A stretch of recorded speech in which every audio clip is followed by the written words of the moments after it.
আসসালামু আলাইকুম, সবাইকে শুভেচ্ছা জানাচ্ছি।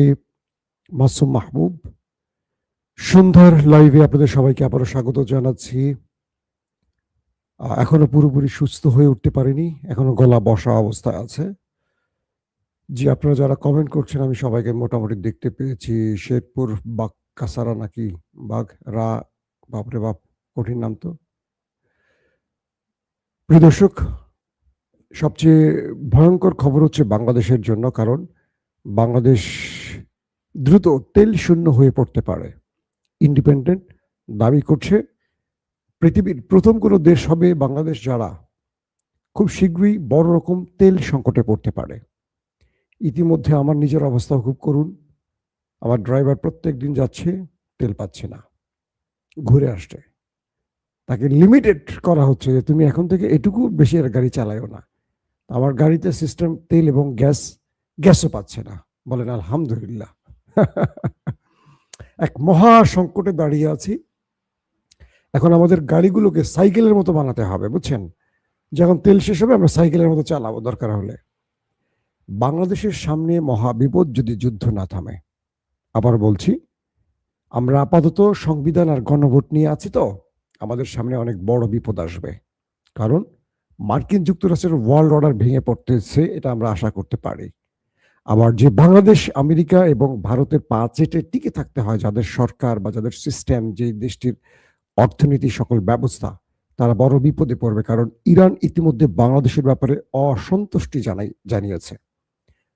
বাংলাদেশের যিনি রাষ্ট্রদূত, তিনি বলেছেন বাংলাদেশ, ইরানে যে হামলা হয়েছে আমেরিকা ইসরায়েলের পক্ষ থেকে, তারা যে কি বলবো চিঠি পাঠিয়েছে, এখানে তাদের এই বক্তব্যটিতে খুশি নয় ইরান।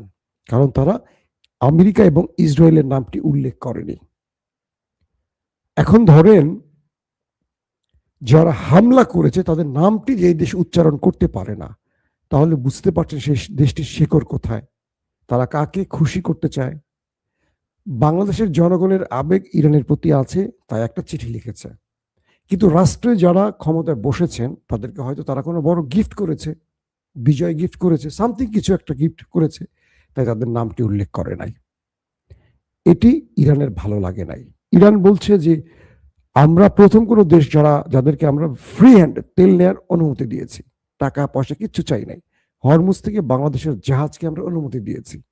কিন্তু বাংলাদেশ অ্যাটলিস্ট একটা প্রতিবাদের ভাষায়, তো যে ভাষাটা আমাদের ভালো লাগতো, অ্যাটলিস্ট আমাদের হাজার হাজার মানুষ প্রাণ হারাচ্ছে, আমরা লড়াই করছি, আমাদেরকে উজ্জীবিত করতে পারত।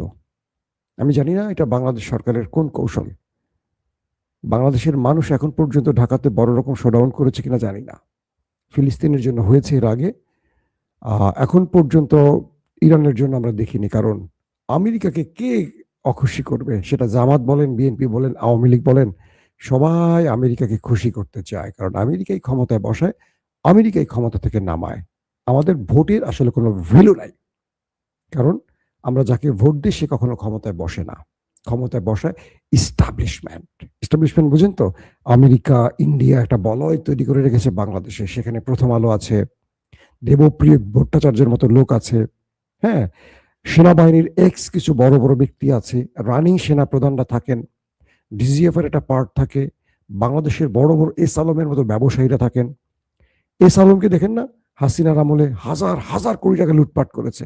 বিএনপিও তাকে ছাতার মতো মাথার উপর ছাতা ধরে আগলে রেখেছে, কারণ টাকা লাগবে। রাজনীতি করে কেন? টাকার জন্য। যিনি আজকে এমপি হয়েছে তার হিসাব রাখেন, ফার্স্ট এমপি হয়েছে বিএনপির, 5 বছর পরে দেখবেন তার 100 ডবল টাকা বিদেশে চলে গেছে, এত টাকার মালিক হবে। যিনি এবার প্রথম মন্ত্রী হয়েছে, দেখবেন তার ব্যাংক ভরে গেছে, শুধু ব্যাংক ভরে গেছে না, উপচে পড়বে, তারপর বিদেশের ব্যাংকে চলে যাবে। এই টাকাগুলো কোত্থেকে আসবে? এই টাকাগুলো এভাবে আসবে, আমাদের গলায় পাড়া দিয়ে নেবে, আর এইভাবেই ইন্টারনাল গেইন করে আমাদের ব্যবসায়ীদেরকে বাড়তে সুবিধা পেয়ে দিবে, আর আমাদের ভোক্তাদের 12টা বাজিয়ে ছেড়ে দেবে। তো এস আলমরা বরাবরই বাংলাদেশের ক্ষমতাসীন হয়, সেটা হাসিনার আমল হোক আর বিএনপির আমল হোক বা আমলে হোক। কারণ এস আলমরা দুটো দলকেই পালে। আপনাদের মনে আছে 1/11 পর ডিজিএফ এর একটি অডিও ভাইরাল হয়েছিল, এটা ইউটিউবে এখনো পাবেন। এই যে আব্দুল আওয়াল মিন্টু, তার স্বীকারোক্তি ডিজিএফআই প্রকাশ করেছে, তার মুখের স্বীকারোক্তি। তাকে জিজ্ঞেস করা হয়েছিল, তিনি হাসিনাকেও টাকা দিতেন নির্বাচনে, বিএনপিকেও টাকা দিতেন নির্বাচনে। অতএব যে দলটি ক্ষমতায় আসুক তিনি সবসময় ক্ষমতাবান থাকবেন। আজকে তিনি বিএনপির অনেক বড় পদের লোক, জানেন তো আপনারা। এটা হলো এই রাজনৈতিক দলগুলোর চরিত্র। এরা দেশ বা জনগণের কথা বলবে, ভোট নেবে, কিন্তু কাজ করবে দল, নেতাকর্মী আর নেতাদের জন্য, রাষ্ট্রের জন্য কিছু করবে না। কারণ দিন শেষে এই ভোট তাদেরকে ক্ষমতায় বসায়ও না, এই ক্ষমতা থেকে সরায়ও না, তাদেরকে ক্ষমতায় বসায় কারা? ওই যে উপরের আব্বারা। আর কিছু বলতে চাই না, আমাদের প্রসঙ্গ এটা নয়। আজকে বড় অনেকগুলো খবর আছে, এর মধ্যে সবচেয়ে বড় খবরটি আসছে ইরানের একজন গুরুত্বপূর্ণ ব্যক্তিকে আজ আমাদের নেতা কাকুর দেশ অ্যাটাক করে মেরে দিয়েছে, তিনি শহীদ হয়ে গেছেন। এটা অনেক বড় একটি আঘাত বলে বিবেচিত হচ্ছে। এটা নিয়ে আমি ডিটেল বলবো, কে এই ব্যক্তি, তার অবস্থানটা কি সেটা আপনাদেরকে জানাবো। প্রিয় দর্শক, লেবানন থেকে দখলদার দেশটির মধ্যে অব্যাহত আক্রমণ চলছে। যে খবরগুলো পাওয়া গেছে গত মানে আমার লাস্ট নিউজের পর থেকে, সেখানে বলা হয়েছে যে দক্ষিণ লেবানন থেকে তারা বুধ, বৃহস্পতি এবং আজকে তো বৃহস্পতিবার, টানা সিরিজ অ্যাটাক করেছে। তারা রকেট, মিসাইল এবং ড্রোনের মাধ্যমে হিট করেছে। সকাল থেকে শুরু, রাত অবধি। রাতে কিছুটা বিরতি দিয়ে আবারও অ্যাটাক হয়েছে। নেতাকাকুর সামরিক বাহিনী ঢোকার চেষ্টা করেছে, তাদেরকে উড়িয়ে দিয়েছে, প্রচুর মার্কাবাকে ক্ষতিগ্রস্ত করেছে। বলা হচ্ছে রাত 8টায় সীমান্ত অঞ্চলে ব্যাপক রকেট অ্যাটাক চালিয়েছে হিজবুল বাহিনী। যখনই তারা সীমান্ত দিয়ে ঢোকার চেষ্টা করছিল, তাদের উপর রকেট হামলা করা হয়েছে, প্রচুর সংখ্যক ওপারে চলে গেছে বলা হয়েছে। এবং হাইফা থেকে টানা হাইফাতে ব্যাপক অ্যাটাক হয়েছে। আপনারা হাইফা জানেন, সেই দেশটির বাণিজ্যিক নগরী। সেখানে ভয়াবহ হামলা করেছে রকেট, মিসাইল এবং ড্রোনের মাধ্যমে। পাশাপাশি কিরাত আতা দখলদারদের একটি অঞ্চলের নাম, সেখানে সামরিক স্থাপনা, অস্ত্রের মজুদগার এবং সামরিক কমান্ডোগুলো যেখানে আছে, সেখানে মিসাইল ড্রোনে হিট করে সেগুলোকে লন্ড ভন্ড করে দেওয়া হয়েছে কিরাত আতায়। এটি হিজবুল্লাহর একটা বড় সাফল্য বলা হচ্ছে। এবং বিভিন্ন বসতিকে টার্গেট করে, দখলদারদের বিভিন্ন বসতিকে টার্গেট করে সিরিজ মিসাইল হিট করেছে। এবং সেখানে রাতে শুধু আকাশে আগুন আর ধোঁয়া দেখা গেছে। আগুনের মধ্যে ধোঁয়া দেখা যায়, অন্ধকারে কিন্তু ধোঁয়া দেখা যাবে না। আগুনের সাথে আগুন যখন ফুলকি দিয়ে উঠছে, সেই আলোতে ধোঁয়াগুলো দেখা গেছে, এমনটি বলা হয়েছে আল মায়াদিনের গণমাধ্যমে। পাশাপাশি মেতুলা, দখলদারদের আরেকটি অঞ্চল মেতুলা, সেখানেও ব্যাপক অ্যাটাক করা হয়েছে। এবং সেখানে সাইরেনের সাথে বহু মানুষের চিৎকার চেঁচামেচি শোনা গেছে। বলা হচ্ছে প্রচুর সংখ্যক আহত বা হতাহতের খবর পাওয়া গেছে। এবং সেখানে এই রকেট হামলার কারণে এখন পর্যন্ত সেখানকার পরিস্থিতি খুব বাজে অবস্থায় আছে, কারণ প্রচুর বাড়িঘর, স্থাপনা ধ্বংস হয়েছে। আলকান্তারা নামক স্থানেও ব্যাপক অ্যাটাক হয়েছে, সেখানেও দখলদারদের সামরিক ঘাঁটিকে রকেট এবং মিসাইলের মাধ্যমে অ্যাটাক করা হয়েছে। হিজবুল্লাহ মূলত যে কাজটি করছে, তারা সারফেস টু এয়ার মিসাইলগুলো ব্যবহার করছে। এবং তারা পাহাড়ি যে অঞ্চলগুলো আছে, দখলদারদের যে পাহাড়ি মানে সীমান্ত যে পাহাড়ি অঞ্চল, হিজবুল বাহিনী সেখানে করে কি, তারা আত্মগোপনে থাকে বিভিন্ন পাহাড়ের ভেতরে। এবং যখন শত্রুরা ঢোকে বা কোনো অভিযানে নামে, পাহাড় থেকে তারা অ্যাটাক করে। এই পাহাড়গুলো দুর্গম টাইপের, তো এখান দিয়ে যখন তারা ঢোকে, পাহাড়ের ভেতরে যে রাস্তা, বিভিন্ন পাহাড় থেকে তখন এরা বেরিয়ে আসে হিজবুল বাহিনী, এসে তারা অ্যাটাক চালায়। তখন দিক বেদিক ছোটাছুটি শুরু করে নেতাকাকুর বাহিনী আইডিএফ।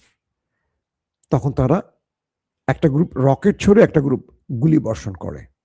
আর যাদেরকে জীবিত পাওয়া যায় তাদেরকে পকেটে করে নিয়ে চলে যায়, যে চলো তোমাকে আমার লাগবে, তোমাকেই আমার লাগবে, বুঝছেন। গলার মধ্যে আওয়াজ বেরোতে খুব কষ্ট হচ্ছে। চট্টগ্রাম মাইজপাড়া হালি শহর থেকে দেখছি, জি বেলায়েত হোসেন ভাই। তো দ্বিতীয় যে গুরুত্বপূর্ণ খবরটি পাওয়া গেছে সেটা ইরানের একটা বড় কি বলবো দুর্ঘটনায় বলা যায়। কামাল খারাজি তিনি হলেন ইরানের আলী লারিজানির পর একজন সুপ্রিম লিডার। বলা হচ্ছে এই কামাল খারাজি যিনি যুদ্ধের সবচেয়ে বড় ক্যারেক্টার ছিলেন এই মুহূর্তে, তার সাথে আরবের যোগাযোগ চলছিল। আমেরিকা যুদ্ধবিরতির যে প্রস্তাবগুলো দিচ্ছিল পাকিস্তানের মাধ্যমে কিংবা আরবের মাধ্যমে বা তুরস্কের মাধ্যমে, এই মাধ্যমটা ছিলেন কামাল খারাজি। তার সাথে আলোচনা হতো, তিনি ইরানের মূল আলোচক হিসেবে কাজ করতেন, যেটি পূর্বে করতেন আলী লারিজানি। যখন আমেরিকা কামাল খারাজির কাছে তার বক্তব্য তুলে ধরেছিল এবং আমেরিকা হয়তোবা একটা ফেস সেভিং পাচ্ছিল ইরানের কাছে, এরকম বলা হচ্ছে, কারণ আমেরিকা ইরানের শর্ত মেনে নেবে এরকম একটি আশঙ্কা তৈরি হয়েছিল সাম্প্রতিক ডোনাল্ড ট্রাম্পের অনেক বক্তব্যের কারণে। ইসরায়েল বুঝতে পারছে যে এই যুদ্ধ থেকে আমেরিকা কেটে পড়তে চায়, তাহলে আলোচনাটা বন্ধ করে দিতে হবে। ইসরায়েল কি করলো? ইরানের এই গুরুত্বপূর্ণ লিডারকে স্ট্রাইক চালিয়ে মেরে দিল। শুধু তাকে নয়, তার পুরো পরিবারকে মেরে দিল। দুটো প্রশ্ন তৈরি হতে পারে আবারও। এক, এই টার্গেট ব্যক্তিরা কেন তার বাসভবনে থাকছেন? তারা কি মৃত্যুকে পরোয়া করছে না? এটি তো ঠিক আছে। এই সময়ে এই গুরুত্বপূর্ণ ব্যক্তিদের খুব প্রয়োজন ইরানের জন্য, এই মেধাবী লোকগুলোকে। 2 নম্বর, তিনি যে বাসভবনে ছিলেন এখন পর্যন্ত জানি না যে তিনি কি সেখানে স্থান পরিবর্তন করে আছেন নাকি এটি তার নিজের বাড়ি, এটি হয়তো পরবর্তী সংবাদে জানাবো। তার মানে কি এখনো মোসাদের এজেন্টগুলো ইরানের গুরুত্বপূর্ণ জায়গায় বসে আছে? আজকের আরেকটি গুরুত্বপূর্ণ খবর, এই খবরটিতে আসার আগে আরেকটু আমি আপনাদের বলে দিচ্ছি যে আজারবাইজান দিয়ে ইরানের ভেতরে মোসাদের একটি গ্রুপ ঢুকেছে এবং তারা মার্কিন এবং ইসরায়েলি তৈরি একটি ডিভাইস, প্রায় 150 ডিভাইস তারা ইরানে প্রবেশ করিয়েছিল। এই ডিভাইসগুলো খুবই ভয়ঙ্কর ডিভাইস। এগুলো শত্রুর যে ইরানের ভেতরে আনার অনেকগুলো কারণ ছিল, এগুলোর মাধ্যমে পুরো অবস্থানটাকে শত্রু নির্ণয় করতে পারত। অর্থাৎ আমেরিকা এবং ইসরায়েল তার দেশে বসে ইরানকে লক্ষ্য করে আঘাতের জন্য যেই তথ্যগুলো পাওয়া দরকার এই ডিভাইসের মাধ্যমে পেতে পারত। খুবই অত্যাধুনিক, মূল্যবান এবং ক্ষমতা সম্পন্ন ডিভাইস। ইরান এই পুরো চালানটাকে ধরে ফেলেছে। শুধু ধরেছে না, সঙ্গে মোসাদ এজেন্টরাও আটকা পড়ে গেছে ইরানের জালে। বলা হচ্ছে যে ইরান এখানে কয়েকটি সূত্র একসাথে কাজ করিয়েছে। এক, ইরানকে রাশিয়ান এবং টার্কিশ এজেন্টরা কোনো তথ্য দিয়ে হেল্প করতে পারে ধারণা করছে আমেরিকা এবং ইসরায়েল। বলছে যে আজারবাইজানের রাশিয়ার অবস্থাটা আছে, কারণ আজারবাইজানে রাশিয়া কিন্তু তার অস্ত্র, রাশিয়া কি করে খাদ্য ওষুধের নাম করে যে গাড়িগুলো পাঠায় তার মধ্যে করে আধুনিক অস্ত্র দিয়ে দেয়। এখন প্রশ্ন করবেন কি অস্ত্র দিল রাশিয়া? আপনারা জানেন যে রাশিয়ার ইরান যে ড্রোনগুলো মারছে, শাহেদ ড্রোন, তো রাশিয়া ইরানের কাছ থেকে এই ড্রোনগুলো ইউক্রেন যুদ্ধে নিয়েছিল, ইউক্রেনের বিরুদ্ধে অ্যাটাকের জন্য।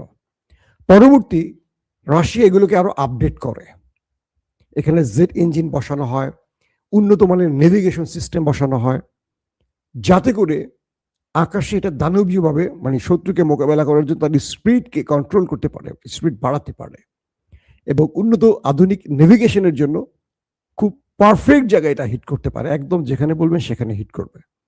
তো ইরানের এই শাহেদ ড্রোনগুলোকে, এটা মার্কিন যুক্তরাষ্ট্রের অভিযোগ যে রাশিয়া এগুলোতে জেট ইঞ্জিন এবং নেভিগেশন সহ আরো আধুনিক যন্ত্রপাতি বসিয়ে এটাকে এমন একটা উচ্চতায় নিয়ে এসেছে যেটা আমেরিকাকে এই ড্রোন ধ্বংস করতে হলে অনেক মূল্যবান প্রতিরক্ষা ব্যবস্থা করতে হয়, মিসাইল মারতে হয়, তারপরও ব্যর্থ হয় বারবারই। তো রাশিয়া এই ড্রোনগুলোকে ইরান থেকে নিয়ে আবার সেটাকে আরো আপডেট করে এই আজারবাইজান পথ দিয়ে ত্রাণের গাড়িতে করে ইরানে ঢুকিয়েছে, এমন অভিযোগ আমেরিকার, যদিও এটি স্বীকার করেনি রাশিয়া। তো বলা হচ্ছে সেই পথ ধরে আজারবাইজানে কিন্তু প্রচুর ইসরায়েলিরা আছেন। জানেন আপনারা আজারবাইজানের সাথে ইসরায়েলের সম্পর্ক ভালো। তো বলা হচ্ছে সেখানে রাশিয়ান এবং তুরস্কের MIT এদের কোনো সাহায্য পেয়েছে যারা অগ্রিম তথ্য ইরানকে দিয়েছে। 1। 2 নম্বরে বলা হয়েছে যে ইরানের হিউম্যান এজেন্সিগুলো, অর্থাৎ ইরান সেখানে প্রচুর সংখ্যক সাধারণ মানুষের মধ্যে তার এজেন্সিকে ঢুকিয়ে দিয়েছে। অর্থাৎ সন্দেহভাজন ব্যক্তিদেরকে টার্গেট, সীমান্তে কোনো দোকানে, চা দোকানে বলেন, যে কোনো জায়গায় কোনো একজন শ্রমিক, তারা কিন্তু ইরানের গোয়েন্দা বাহিনীর লোক। তো এইভাবে ইরান সীমান্তের প্রতিটা লোকের উপর নজরদারি রাখছে এবং তারা সন্দেহভাজন লোককে টার্গেট করছে। তো বলা হচ্ছে যে মোসাদের এই পুরো টিমটিকে, যারা এই মূল্যবান কি বলবো প্রযুক্তি নিয়ে বা ডিভাইস নিয়ে ইরানে প্রবেশ করতে চেয়েছিলেন, তাদেরকে ধরে ফেলে। শুধু ধরে ফেলে না, তাদের মাধ্যমে আরো বড় কয়েকটি আস্তানার খবর ইরান উদ্ধার করে ফেলে। ইরান ইসরায়েলের 12 দিনের যুদ্ধের পর ইরান এ পর্যন্ত কয়েকশো মানুষকে শুধু ফাঁসিয়ে দিয়েছে মোসাদের এজেন্ট হিসেবে, এবং বলা হচ্ছে কয়েক হাজার মানুষকে শুধু গ্রেফতার করেছে। পাশাপাশি ইলন মাস্কের স্টারলিংক, এটা চোরাই পথে ইরানে ঢোকানো হয়েছে, তাই স্টারলিংকের অফিসকে এবার ইরান টার্গেট করবে ঘোষণা দিয়েছে। তো বলা হচ্ছে যে এই মোসাদের এজেন্টটাকে, মানে গ্রুপটাকে ধরতে পেরে ইরান অনেক বড় বিপদ থেকে বেঁচে গেছে, কারণ এই ডিভাইসগুলো ঢুকে গেলে ইরানের সারে সর্বনাশ হয়ে যেত। পাশাপাশি ইরান আজকে দখলদার দেশটিতে ব্যাপক অ্যাটাক করেছে। দর্শক, সেই খবরগুলো আমি চেষ্টা করব আপনাদেরকে রাত 11টার দিকে দেওয়ার জন্য। আমি এই ভিডিওটাকে আর লম্বা করতে চাই না। আমার এক দর্শক, সন্দীপ গ্রামের ছেলে, থাকি দুবাই দ্বীপ, সুফিয়ান। ও বাবা, দুবাই থাকেন ভাই? সন্দীপ থেকে কি জন্য এটা ভালো। ও মাসুম ভাই, রোমান্টিক গান লিখবেন? জি ভাই, লিখবো। আপনারা প্রিয় মিউজিক ভিডিওটা ভালো করে চেক করবেন, সেখানে আমার লেখা গান থাকে। আমার অবসর সময় আমি মাঝে মাঝে বাংলা গান লিখে থাকি, আপনাদের ভালো লাগতে পারে। চ্যানেলটার নাম হলো প্রিয় মিউজিক বিডি। এখানে যতগুলো গান পাবেন আমার লিখা। অনেকে মাসলা দেবেন না ভাই, জগতে অনেক খারাপ কাজ থেকে নিজেকে বাঁচিয়ে রাখার চেষ্টা করি, অ্যাটলিস্ট বিনোদনের জন্য বাংলা গান একটু শোনার চেষ্টা করি বা লিখতে চাই। মাসলা তো সবাই দেন, অনেক বড় বড় মাসলার জায়গা আছে, সেখানটাকে আগে ঠিক করেন, রাষ্ট্রকে ঠিক করেন, রাষ্ট্রকে ইসলামের ভিত্তির উপর তৈরি করেন। প্রত্যেকে ভালো থাকবেন। আল্লাহ হাফেজ।